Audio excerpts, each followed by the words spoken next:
गेले 3 दिवस युवा सेनेच्या वतीनं युवा विजय महाराष्ट्र दौऱ्याची सुरुवात ही उपमुख्यमंत्री एकनाथ शिंदे साहेब यांच्या नेतृत्वाखाली डॉक्टर श्रीकांत शिंदे साहेब यांच्या मार्गदर्शनाखाली आयोजित करण्यात आलेली आहे। या बैठकीमध्ये या दौऱ्याच्या निमित्ताने माझ्या समवेत युवा सेनेचे मुख्य सचिव सन्माननीय राहुलजी लोंढे, युवा सेनेचे कोकण विभागाचे सचिव सन्माननीय विकासजी गोगावले, आमचे युवा सेनेचे सचिव किरण साळी आणि आमची सर्व युवा सेनेची जी टीम आहे त्यांच्या वतीनं ह्या दौऱ्याचं आयोजन केलं होतं आणि त्याच्या माध्यमातून सर्व युवा सैनिक जे आहेत त्यांचे आम्ही या दौऱ्याच्या निमित्ताने भेट घेतोय। प्रामुख्याने मी आपल्याला सांगतो, या दौऱ्याची सुरुवात ही सावंतवाडीपासून झाली, ज्या ठिकाणी सावंतवाडी, त्यानंतर कुडाळ, कणकवली, त्यानंतर रत्नागिरी, राजापूर, चिपळूण, गुहागड, खेड, दापोली आणि आज या ठिकाणी महाड आणि इथून आता कर्जत,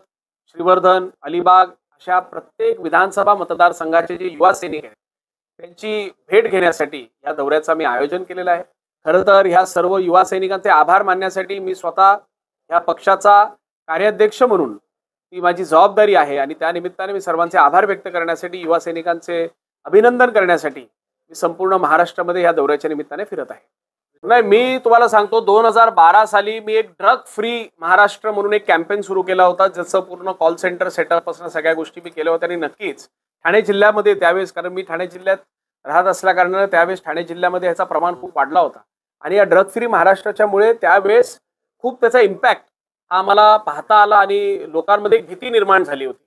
युवकांमध्ये एक भीती निर्माण झाली होती की आपण जर असं काही कृत्य केलं तर नक्कीच आपल्याला ह्याचा फटका बसणार आणि त्या दृष्टिकोनातून आम्हाला त्याचा खूप बेनिफिट झाला। नक्कीच जर तुमच्या जिल्ह्यामध्ये असा काही जर प्रकार होत असेल तर त्वरित तुम्ही युवा सेनेच्या आमच्या सर्व पदाधिकाऱ्यांना सांगा। माझ्या माहितीप्रमाणे तरी आज या महाराष्ट्रामध्ये, इतर राज्यांबद्दल मी बोलणार नाही, परंतु आज आपला जो महाराष्ट्र आहे तो सुसंस्कृत आहे आणि एकनाथ शिंदे साहेबांच्या या 2.5 वर्षाच्या काळामध्ये महाराष्ट्र एक वेगळ्या उंचीवर गेलेला आहे आणि नक्कीच महाराष्ट्राचा जो तरुण आहे जो वेगळ्या दिशेने त्या पूर्वीच्या 2.5 वर्षापूर्वी जात होता आणि त्यानंतर एकनाथ शिंदे साहेबांच्या या 2.5 वर्षाच्या काळामध्ये तो जो तरुण आहे तो योग्य दिशेने जात आहे, ह्या गोष्टीचा मला खूप अभिमान आहे आणि नक्कीच महाराष्ट्राचा तरुण हा वाया गेलेला नाहीये आणि येणाऱ्या काळामध्ये सुद्धा सन्माननीय एकनाथ शिंदे साहेबांच्या नेतृत्वाखाली सर्व युवक हे अतिशय चांगल्या पद्धतीचं काम आणि अतिशय चांगल्या पद्धतीच्या मार्गाने जातील असा माझा विश्वास आहे।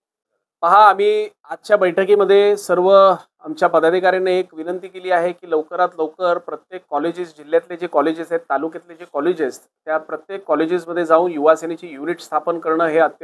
अतिशय गरजेचं आहे आणि त्याचबरोबर त्या ठिकाणी युनिट स्थापन झाल्यानंतर सर्व विद्यार्थ्यांचे जे प्रश्न आहेत ते प्रश्न मार्गी काढण्यासाठी युवा सेनेने आक्रमक व्हावं अशा सुद्धा सूचना आजच्या या बैठकीच्या निमित्ताने मी दिलेल्या आहेत। प्रामुख्यानं ह्या संपूर्ण कोकण पट्ट्यात जर आपण विचारलं तर बेरोजगारीचा जो प्रश्न तुम्ही उपस्थित केलाय, नक्कीच ह्या बेरोजगारीचा जो प्रश्न आहे त्यासाठी आम्ही अनेक युवकांना आम्ही उद्योग विभागाच्या माध्यमातून रोजगार उपलब्ध करून देण्यासाठी सुद्धा प्रयत्न करतोय। काल मी स्वतः, राहुलजी आणि आमचे विकास शेठ आम्ही सगळे एकत्रित मिळून आम्ही उदय सामंत साहेबांची सुद्धा भेट घेतली आणि नक्कीच उदय सामंत साहेब हे त्या विभागाचे मंत्री आहेत, उद्योग मंत्री आहेत, त्यांच्या माध्यमातून सुद्धा आदरणीय देवेंद्रजी फडणवीस साहेब, एकनाथ शिंदे साहेब आणि अजितदादांच्या माध्यमातून, या सरकारच्या माध्यमातून वेगवेगळे नवीन योजना आणि